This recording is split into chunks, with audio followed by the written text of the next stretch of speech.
If you have clicked on this video, then I'm sure that you have faced one or two really frustrating incidents while using the new USA visa portal, such as not being able to add dependents, not being able to reschedule appointment, and not being able to log in itself. Well, let me tell you that you're not alone. There are many of us facing the same issue. However, the good news is that in this video today, we're going to solve these challenges for you and show you the exact steps that you can take. In fact, we are covering top 8 such challenges with the new USA visa portal. Keep on watching.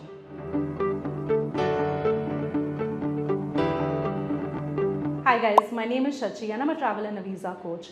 On this channel, you'll find lots of useful videos on the US visa process. We have separate playlists for each of the visa categories, so make sure to check it out. So in July this year, the USA visa systems moved from the old CGI portal to the new visascheduling.com portal. And the new portal seems to have given a lot of people nightmares, us included. Not only is it very tricky, very glitchy, but there are no clear instructions, no guides, and no support as well. However, over the course of last few months, purely by trial and error, and during the time that we worked with you guys on your visa applications, we have figured out solutions to many of these problems, which I'm going to explain in just a bit. We've also converted this into a very handy PDF guide. So once you're done watching the video, make sure to download your free PDF. The link for that is in the description box below. And this PDF is going to help you as well in resolving these issues. Let's get started. So let's start with the first issue, updating the DS160 number. Now, once upon a time, updating the DS160 number was really simple. You could do it yourself, log into your portal and update it. However, the new portal does not have any option to update the DS160 number. So let's say that you made a mistake in your form and you have to fill a new form. How do you update it?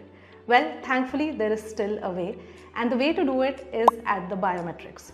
So when you go for the biometric, you need to take the old DS160 confirmation page and the new DS160 confirmation page and inform them that your DS160 form has changed and you need to update the DS160 confirmation number. It's a very routine process. It is being done really smoothly. In fact, they have made a separate counter in the biometrics where you could go and get your DS160 number updated. So if you have made any errors and you think you need to fill a new form, please go ahead and do it. Do not hesitate. It can be updated at the biometric. Now, a lot of you message us telling us that you're really worried about doing it at the biometric because it's too last minute and you're not sure whether it'll happen or not. Well, let me tell you that there's nothing to worry at all. The DS160 number is being updated very smoothly at all the biometric centers in India, and it's literally going to take you just 5 minutes extra than the normal process. So go ahead, fill your new DS160 form and get it updated at the biometric. If you need our help in filling your form or reviewing the form that you have already filled, do reach out to us. You can book a DS160 service with us. The link for this is in the description box below. Let's talk about the second problem, not being able to add dependents. So not being able to add your dependents is perhaps the biggest problem with the new USA visa portal. Let's say that you're going on L1, you're not able to add your spouse and child as L2. Or you want to schedule appointment for your mother and father for a B2 visa, but you're not able to add them together in one profile. And while you're trying to do this, the system shows a lot of errors. Either it can throw the error message, existing username in database, or show you a very random error message which looks something like this. Now, here's what we have done and which has worked. So the hack here is to create a completely separate visa profile for your dependents, which means that do not try to add them as dependents in your profile, but create a separate visa profile for them, which means that they will have their own email ID, own login, and own security question.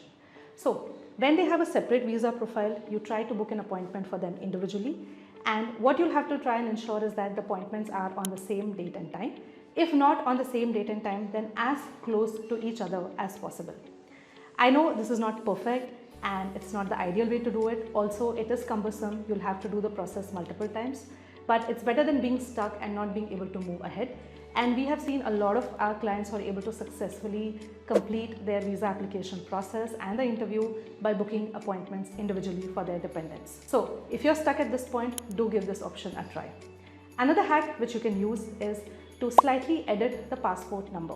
So let's say that you're not able to add your dependents. What you can do is that the passport number, which has already been entered for them, slightly edit the passport number. That means make 1 or 2 changes in the passport number. It could be changing a letter or a number. And once you do these change, then go ahead, try adding them as dependent and completing the rest of the process. This literally tricks the system into thinking that you are doing something new and the process goes ahead and you're able to add the dependent. Now this is really important. You have altered the passport number, so also remember to go back, edit the profile and correct the passport number. You don't want to go for the interview with an incorrect passport number. This editing passport number hack also works if you're stuck anywhere else in the process. Let's say that you've added the dependent, but now you're not able to pay the fee or you're not able to schedule the appointment. In all of these places where you've stuck, slightly editing the passport number tricks the system into believing that you're doing something new and it's not the same person, and many times it lets you go ahead. But once you've completed the process, again a quick reminder to correct the passport number by clicking on the edit profile option. The third error, not seeing the reschedule option. This is again a very common error which a lot of people are facing in their profile, that when they log into the profile, there is no option to reschedule appointment. So let's say you have an appointment but you would like to change it around, you're not able to do that. Well, again here's a hack which has worked for a lot of people. So what you want to do is to basically switch up the browser that you're using.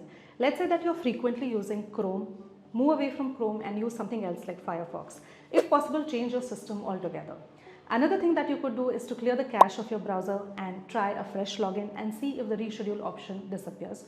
Or you could even try to use the incognito mode. So basically switching off your browser, clearing the cache of your browser or using the incognito mode. So these are the three different ways which I've tried, and in many instances we see that the reschedule option appears back again and we are able to reschedule the appointment. If you're still here, still watching the video, do give this a thumbs up and let me know. Also, if you faced any of the three issues that we discussed so far, that is updating the DS160 number, adding your dependents or rescheduling your appointment, do comment below and let me know which of these three issues you have faced, and if you have any other solution for that, please share that as well. Moving on to the fourth issue, not able to print appointment confirmation. Now in the old system, there was a very clear tab or a button through which you could print your appointment confirmation page any point of time. However, in the new portal, there is no option to save or print your appointment confirmation. It simply displays the appointment. Now, what you want to do here is simply use the Ctrl+P or the Command+P option on your laptop and save it as a PDF and then print it out. You could even do it on your phone by going to the print option. This essentially saves up the entire page as a PDF, which you could print out later. While you're doing this, make sure that the barcodes are very clearly displayed, because this barcode is what is going to be scanned when you go for your biometric and your interview. Another point of caution here, which I have seen happen very frequently, is that once you book your appointment, the first thing that you should do is to print this appointment confirmation page and save it. That's because many times we have seen that once the appointment is booked and you're trying to just reschedule or play around with any of the other tabs in the system, the entire appointment confirmation page tab disappears, which means that it no longer shows whether you have an appointment or not. So just to be really cautious, as soon as you book your appointment, make sure that the first thing that you're doing is printing this appointment confirmation page and saving up, so that even in the future something happens and you're not able to see the appointment confirmation tab, you have the page with you already saved. The fifth error that we're going to talk about are the SGA errors. So the SGA errors are displayed as SGA 15, 20, sometimes 25 and whatnot. So basically these are random software errors, technical glitches which are there in the portal, and they can just randomly pop up. So it either shows as an SGA error or it shows as a message called error has occurred. And when you see any of this, you know that it's a random technical glitch. Now, there is no direct way to resolve it, but again, there are a few hacks which works. So the number one hack which has worked for us is using a new system altogether. So if your system or your laptop is completely throwing you this SGA errors, the best way would be to use a completely new system or a laptop and then try logging into the portal. If you don't have access to another system, then try shutting down and restarting your own system itself. The second method which has really worked in solving this error is logging in at non-peak hours. So we see that the SGA errors are more frequent when you log in at peak hours, like between 8 to 10 in the morning or in the evening. However, if you log in at non-peak hours like early morning, the afternoon or late in the night, then these errors are less prone. And of course, you could also try the usual methods like clearing the cache, using a different browser or using the incognito mode. And I'm sure that one of these solutions will really work for you and you'll be able to overcome the SGA error. Now let's talk about the sixth issue, and this is not being able to log in. This again is a really annoying error because you have created the profile, you know that you're entering the right data for the security questions, but still the system doesn't allow you to log in. Well, of all the errors, this is the only error where you need to contact the customer support because there's literally no other way. So all the other errors, we've shown you some hacks which you can do yourself. But when it comes to not being able to log in, the customer support is the only way to solve it.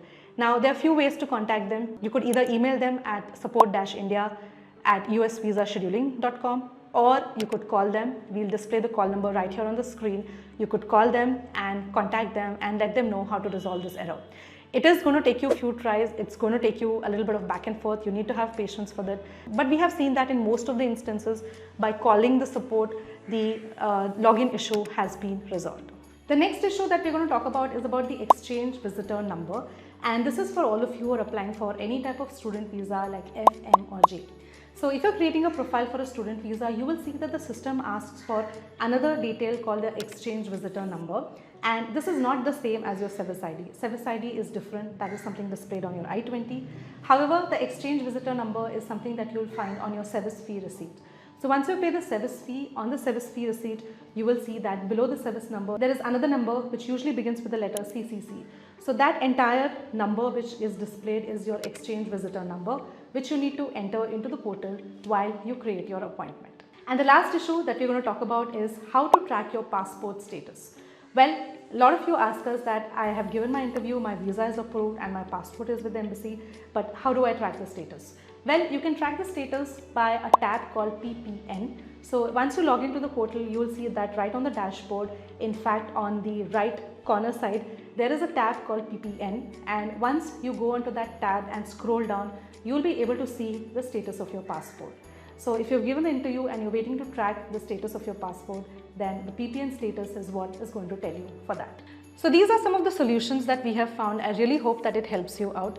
There are many other challenges such as payment has been made but it's not reflected, or the appointment has got randomly cancelled. And honestly, we are still working on finding the solutions to many such other issues. And once we do, we will definitely bring it out right here and share it with you. So make sure to subscribe and stay tuned. Like I said, with the new USA visa portal, there is no clear handbook, no guide, and it really is about trial and error and figuring it out. So collaborating and helping each other out in finding solutions to this is the only way ahead. So if you have any solutions which you want to share, feel free to put it in the comment box below. You could also DM me on Instagram. My Instagram handle is @shachi.mal. Also, don't forget to download your free PDF. The link for that is in the description box below. We also have tons of other useful resources like question banks and document checklists. You will find all of that right below. If you want to work with me for your visa interview preparation, you can do that as well. We can do a one-to-one session to frame your answers, prepare your profile, or we can do a mock. And the link for all of this is right below in the description box. Do take a look. That's all for this video. More useful content coming up right here on this channel. So stay tuned. Signing off for now. I'll see you in the next one. Bye.